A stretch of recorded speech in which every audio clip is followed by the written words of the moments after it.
how to perform backup and restore in RDS custom for Oracle. Let's get started. Go to RDS in Management Console. I already have database created, but if you want to see how to create RDS custom database for Oracle, I have a tutorial and it covers a whole lot. I'll give the link in the description. First, we'll put this database in pause automation.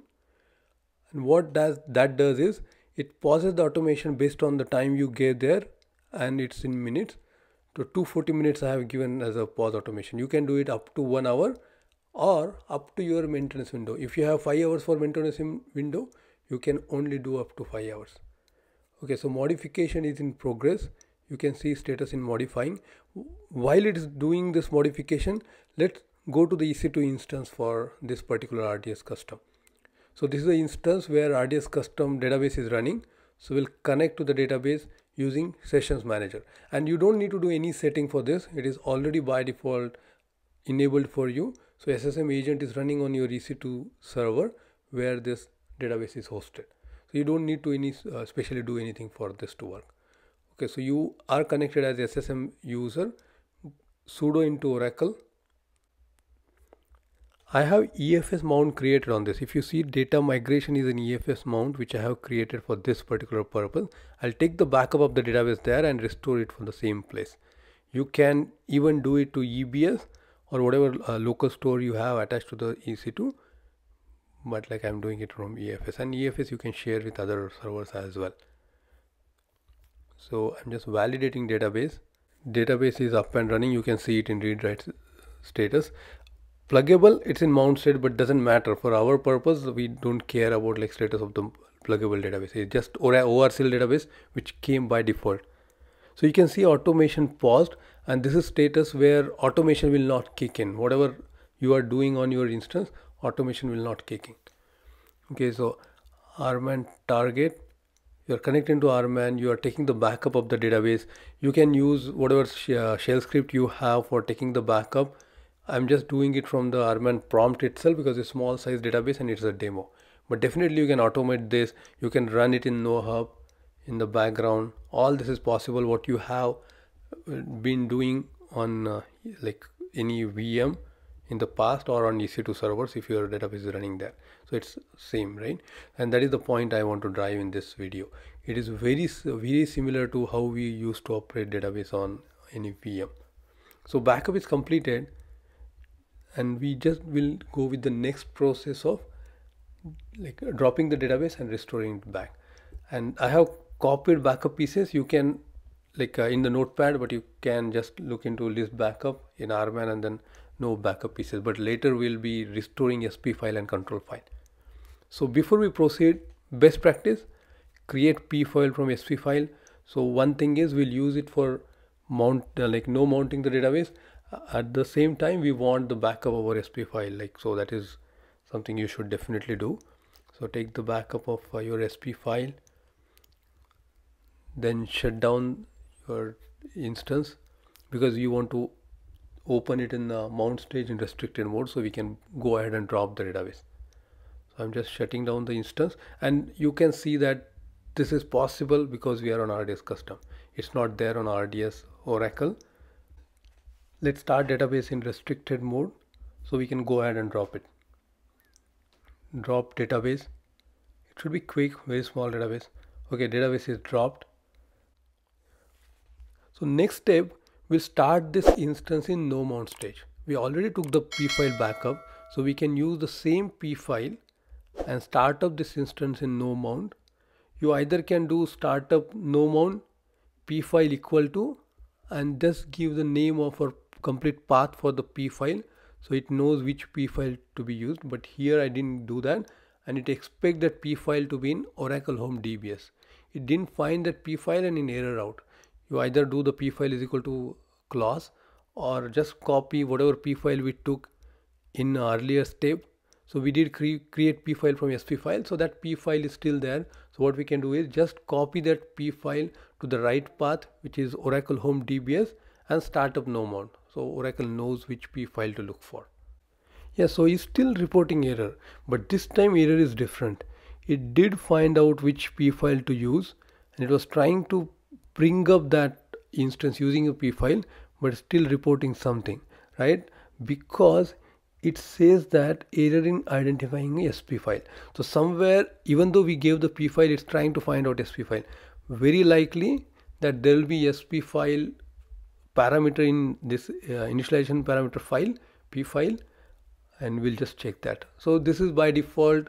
If you do create P file from SP file with RDS custom Oracle, it gives like that parameter in P file. So just go into there, SP file, you can just remove that, we don't need it, you can just comment it out or just remove it.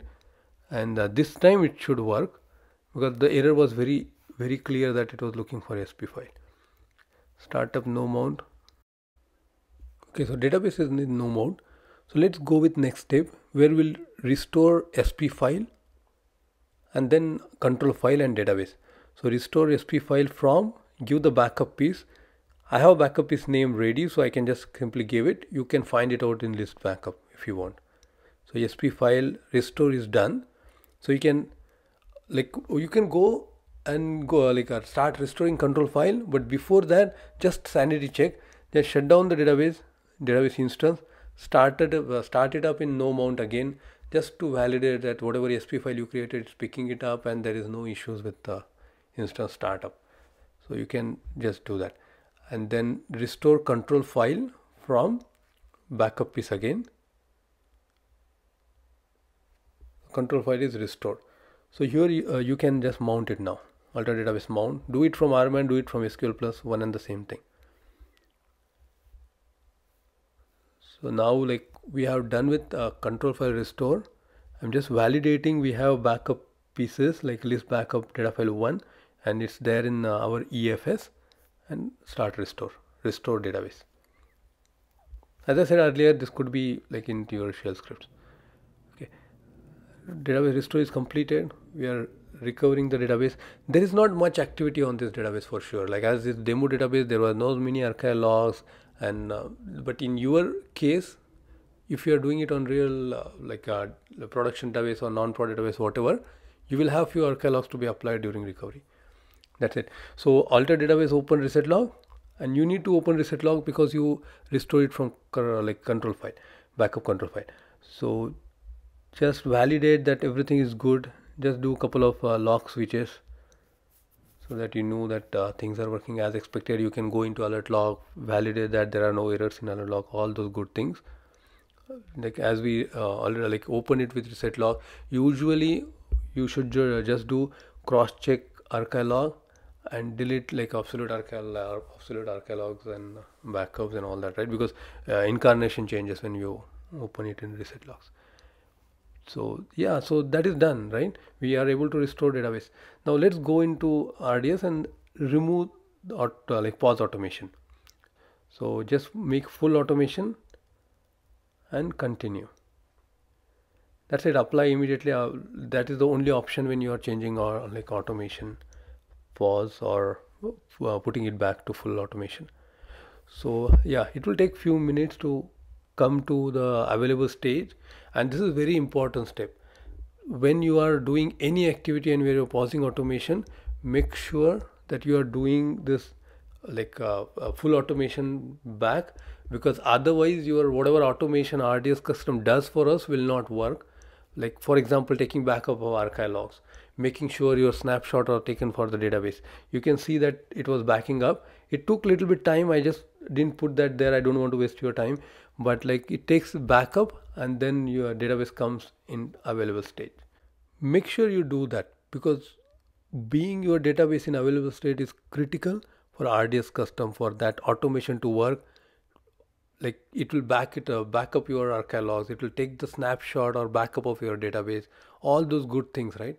So make sure whenever you are doing any activity on database where you are pausing your automation, you come back, put that back into full automation, and then only you release it to application team, making sure that it is in available state.